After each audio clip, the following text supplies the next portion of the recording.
বলছি আমরা এই যে ট্রিপে যাব বলছিলাম, তো আমরা তো শিলিগুড়ি যাব, আমার তার সঙ্গে কথা হয়ে গিয়েছে। তুই কি যাবি, হ্যাঁ কি না? আচ্ছা ঠিক আছে, যা বলে কালকে কথা কালকে হবে। হ্যাঁ, রাখছি তাহলে। তোর লেট হয়ে গেল, আমি সবার আগে এসেছি, এখনো কেউ আসছে না।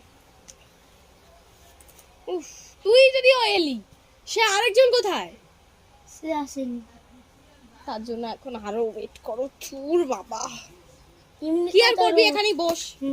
কি আর করবি। উফ, কত গরম। আসুন আসুন, কত দেরি হয় আপনার? ওই একটু ফোন টোন একটু চার্জে বসিয়ে আসলাম।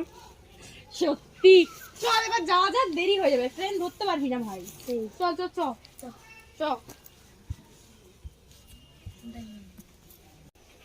উফ, সে তো অনেক দূরে সিট পেলো, নামার পর তার সাথে একেবারে দেখা হবে।